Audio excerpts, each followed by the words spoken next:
Schefter is that the Cowboys are not expected to find a trade partner for Romo.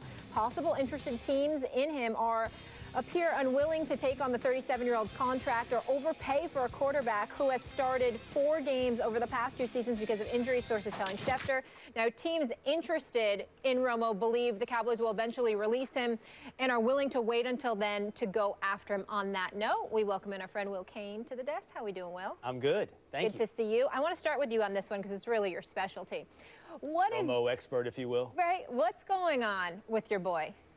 I think I'm going to give you 2 scenarios. Okay. It's one of these 2 things going on. Number one, the interest in Tony Romo, particularly coming from Denver, is not high.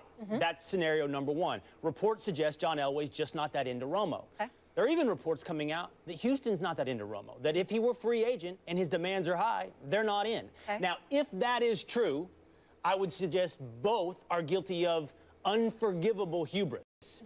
You need a quarterback like Romo to win the Super Bowl. Neither team has one. Neither Paxton Lynch nor Trevor Siemian is going to win the Super Bowl for the Denver Broncos. The odds of those guys being Ben Roethlisberger or Dan Marino in their second year are infinitesimally low.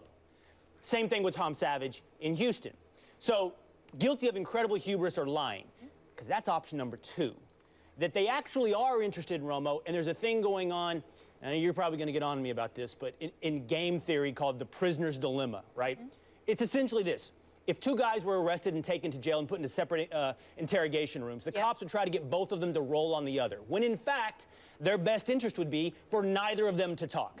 The best interest of both the Broncos and the Texans is to get Tony Romo as a free agent, not in a trade. So what do they want to do? Act like they're not interested. They could be playing this game when in fact they actually have an interest in Romo and trying to get the Cowboys to simply release him.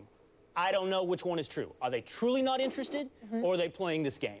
Before Max speaks, I just want to ask a somewhat rhetorical question. Is that your way of conceding, Will Kane, that what I suggested last week is happening, that they're calling the Dallas Cowboys bluff? It's not. You sure?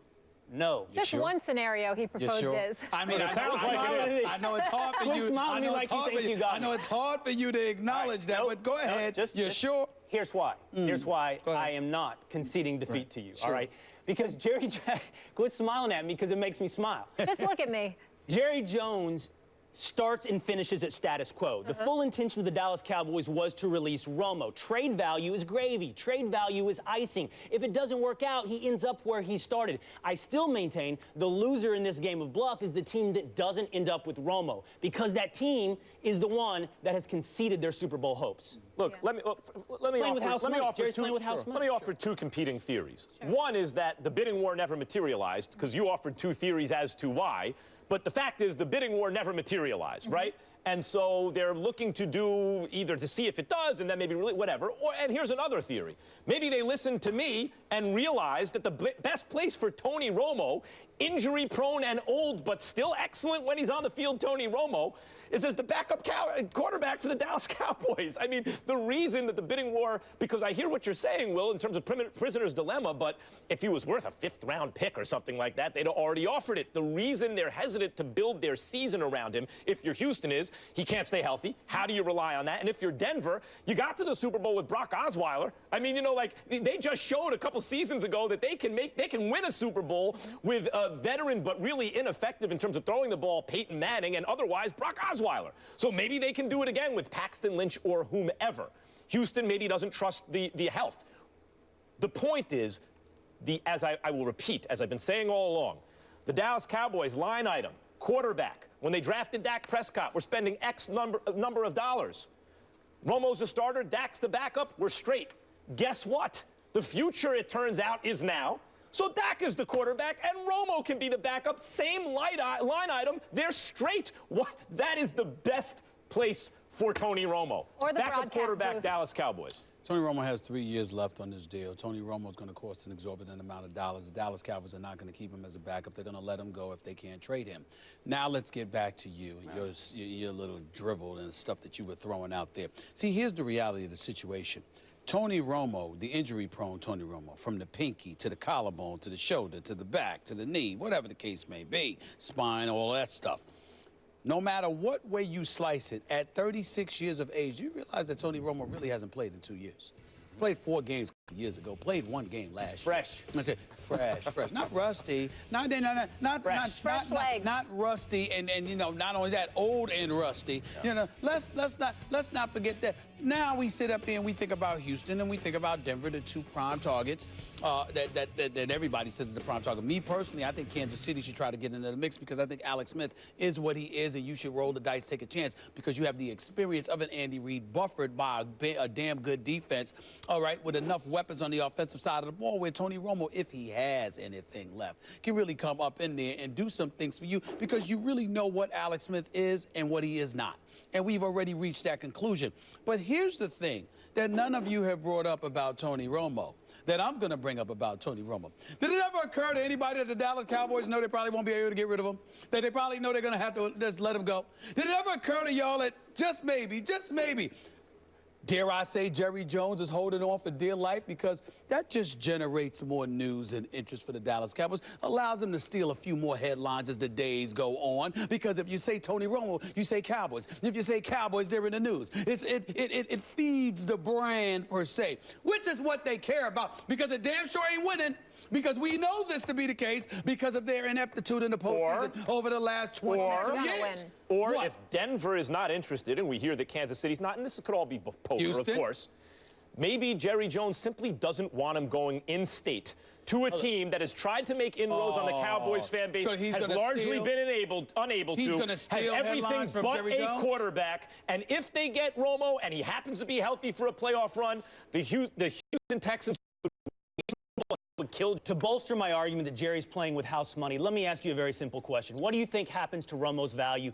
from this point forward? Does it go up or does it go down? The Cowboys hold on to him. What happens to his value? What you mean, what happens to it? Does his trade capability go up or go down over the coming months? I don't think it does either. I think it stays goes still. up. I don't clearly. think so. Maybe marginally. I disagree. I disagree. First of all, I think you're right about the Kansas City Chiefs. I think that's a third option that should be considering Tony Romo. Anybody, hold on. I'm proud of you. You see, you said I'm right again. Keep going. Keep going. You buttered me up on Friday. You're learning. You buttered me up on Friday, conceding to me so many times. You're learning. Whatever. Any team with real Super Bowl aspirations needs to be looking at Tony Romo. And what we can find over the next several months is you could see a Sam Bradford type situation, a Teddy Bridgewater type situation.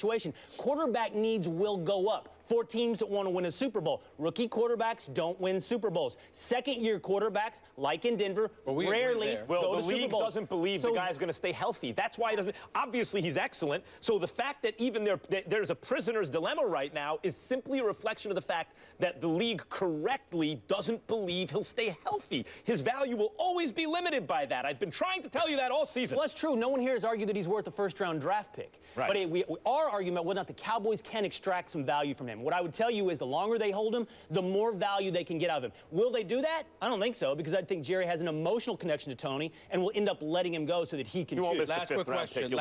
Let me read something to y'all. They say he's scheduled to count about $24.7 million against the 2017 cap. It includes his base salary of $14 million, which would be traded away, and his prorated sign and restructure bonuses that count for another $10.7 million. That would still stay with the Cowboys, even in the event that they traded him, okay? So I'm asking you this, considering that fact, do you still believe that his value actually elevates? I think as need increases, supply's value increases. So as need increases, the need increases during the season, not during the offseason. That's not the way it works. That's not the way it works. Tampa Bay was willing to give Mike Glennon $8 million a year. Yep. If you can afford Romo and you're the Cowboys, I suggest paying it, but we'll see. Got to leave it there. Romo sweepstakes continues, and we'll continue to monitor it. Will, you're staying with us for this next conversation. Andre Iguodala was surprised to hear he wasn't playing on Saturday.